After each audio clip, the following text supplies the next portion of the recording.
The growing popularity of the first Final Fantasy helped the originally unscheduled second installment arrive on Japanese store shelves 364 days later. Since Final Fantasy I was never intended to be a smash hit, its story didn't lend itself to a sequel. Because of this, Square felt the freedom to take numerous aspects of the first game in a completely new direction.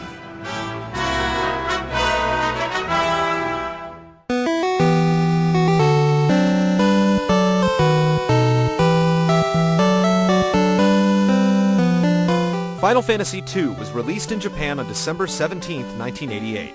Sakaguchi, Amano, and Uematsu were back on board for the sequel, as well as several members from the original development team. The story began with 4 youngsters fleeing the forces of the Emperor of Palamecia, who had attacked their hometown of Fynn and killed their parents. While there was no prophecy that said they were destined to destroy evil and save their world, the heroes eventually became a humble warrior, a cautious mage, a simple-minded monk, and a morally conflicted dark knight.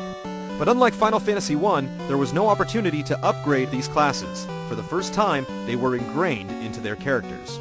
They also didn't level up like their predecessors. Instead, the individual attributes of each character leveled up, including hit points, magic power, stamina, strength, spirit, agility, intelligence, and evasion. These categories would grow stronger the more they were used or needed, and the same was true for weapons and spells.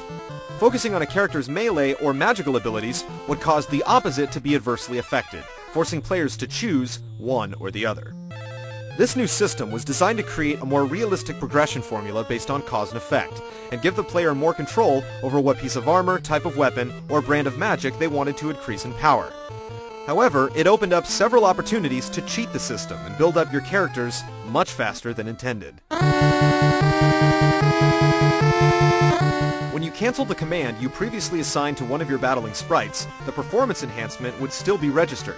And just because you got more hit points for getting hit by the enemy, that didn't mean that your own party members couldn't fulfill that role as well. Careful and patient players could level up their party significantly in just one battle, by attacking one another or reissuing multiple commands. The walls that blocked your party from the on-screen enemies came crumbling down to create a wide-open combat window, with all the necessary information at the bottom. This housed current and max HP, which could now be raised well over 999 points.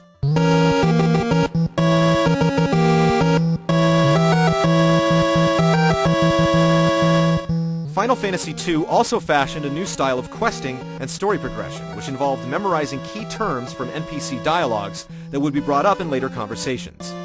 It was a process that involved lots of unpredictable inspection and time-consuming bouts of trial and error going through the conversation trees. Mechanical and heavily scripted as it may have been, this new way of playing introduced a higher degree of hands-on interactivity that allowed players to be socially immersed in the game's world.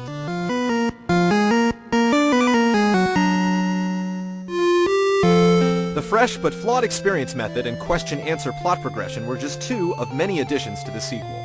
While these didn't return in later games, the following developments became standards within the franchise. Final Fantasy II was the first time you could fight with less than 4 members in your party, and have characters come and go throughout the story, including the White Wizard Minwu, the passive General Gordon, the family man/pugilist Joseph, the spunky pirate Leela, and the wyvern-wielding Ricard, the Last Dragoon. Boat and airship rides began on a predetermined path, until you were able to control each craft by yourself, and you were no longer required to dock boats at harbors to reach the mainland. Added to the fleet in the second game was the Snowmobile, a 3-wheeled sailing vessel that allowed you to cross an epic mass of ice. If they were lucky enough, players could stumble upon a stable hidden in a forest, housing a familiar Final Fantasy staple, the Chocobo. It was Final Fantasy II that introduced the world to these beaked companions that helped players cross the continent faster with 0 enemy encounters. And you couldn't get in an airship in 2 until you met Cid for the first time. Players would bump into this pilot/scientist/engineer/explorer many times in the years to come, as his namesake continued throughout the main series and beyond. Cid taxied you around the map and eventually gave you his pride and joy to use at your leisure.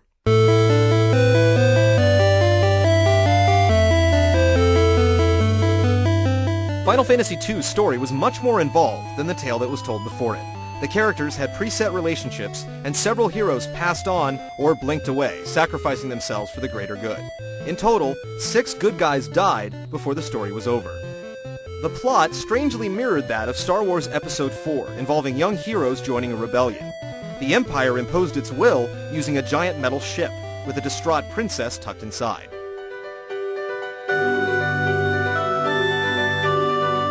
Final Fantasy II almost made its way to the States in 1990 under the subtitle Dark Shadow over Palakia, but it was cancelled due to development time and the release of the Super Nintendo. US audiences would have to wait until 2003 to play Final Fantasy II when it was reinvented, along with its predecessor, for consoles, handhelds, and mobile phones around the world. Final Fantasy II was the first sequel in the industry not to feature any characters or locations from the game that preceded it. It turned the unexpected RPG series into a bona fide franchise, and left Japanese gamers waiting for 16 months to play the next sequel. American gamers didn't get to play it until last year.